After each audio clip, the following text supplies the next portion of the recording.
Welcome to Fox 54 News at 6. I'm Kenesha Dees. A local nonprofit leader arrested for allegedly stealing at least $25,000 from the Huntsville area Crime Stoppers. The indictment alleges he intentionally took money meant for people who reported crimes to the organization. Charles Nicholson was arrested last night for misappropriation of funds. This comes after discrepancies showed up in the Crime Stoppers' fiscal accounting following Nicholson's retirement last year. Fox 54's Gil Paguayo investigates. Retired Crime Stoppers leader and former Huntsville police officer Charles Nicholson was arrested last night on charges stemming from an investigation carried out by the state attorney general's office. According to Huntsville police and the Madison County Sheriff's Office, Nicholson is suspected of taking up to $25,000 from the Huntsville area Crime Stoppers. Those funds were originally meant for people who reported crimes that led to an arrest. Nicholson is being accused of violating a state code which prohibits public officials from using their office for personal financial benefit. He was booked into the Madison County Jail around 10 p.m. last night on a $10,000 bond, and he was bonded out just 30 minutes later. According to the Crime Stoppers down in Montgomery, headed by Tony Garrett, checks and balances in the Huntsville area Crime Stoppers system should have prevented something like this from happening. It affects us because it saddens us that another person would take advantage of a program that's set up to deter, prevent, and catch bad guys. Because that's a big thing for a community to be able to have access to an anonymous system where they're safe and they feel comfortable giving information to us. When another program pretty much gives a blackout to that system, yes, we have to go ahead and take precautions and make sure that we're telling our community that no, that's not happening, at least with our program. Here are our checks and balances. The Huntsville Police Department released a statement to FOX54 saying they reported the Crime Stoppers accounting discrepancies to the Attorney General's office for an independent investigation, which is still ongoing. In Huntsville, I'm Caleb Aguayo, Fox 54 News. Nicholson worked for the Huntsville area Crime Stoppers for 20 years. We'll have more details for you as they're released on fox54.com. And here's another live look over Governor's Drive.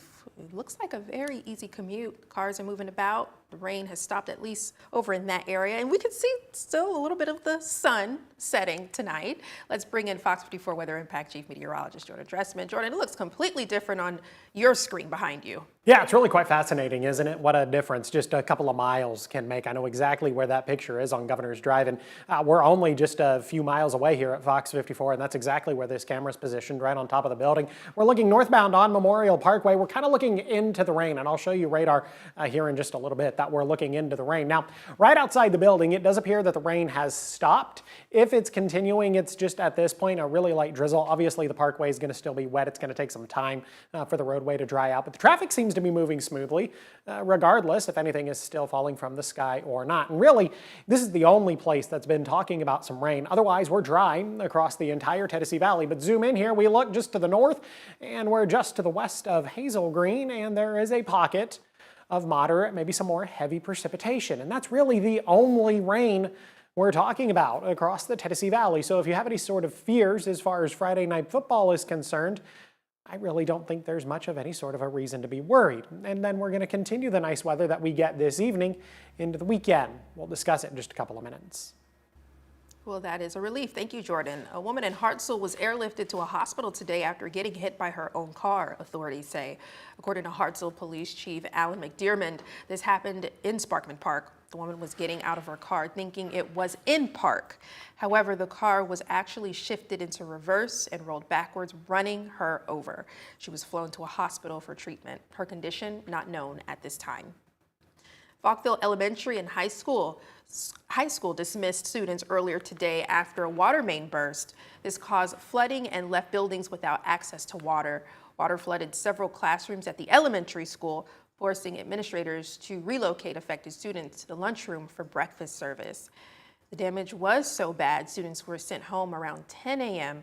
School officials apologized for the disruption and thanked families for their understanding and cooperation with the emergency dismissal. Officials in Madison County provided an update on an investigation into the case of Deschler High School student August Borden. In a statement to the Times Daily yesterday, Chief Deputy District Attorney Tim Gann says, quote, "We have made a lot of progress, but we aren't quite finished yet," end quote. Gann also said they won't make recommendations until the investigation is completed. August was airlifted to a hospital following an incident at Deschler High School. The freshman football player suffered a fractured skull and broken orbital bones under circumstances that remain unclear.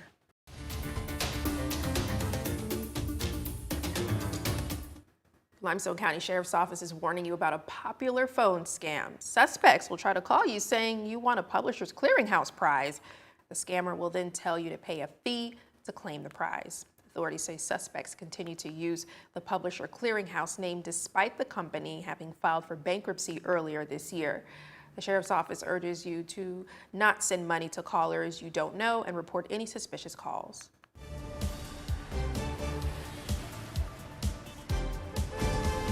And we do have a couple Fox 54 traffic impact alerts for you. Expect road closures on Winchester Road starting Monday. Contractors working for Huntsville Utilities Electric Operations will close the outside westbound lane of Winchester Road starting just west of Memorial Parkway to replace concrete utility poles.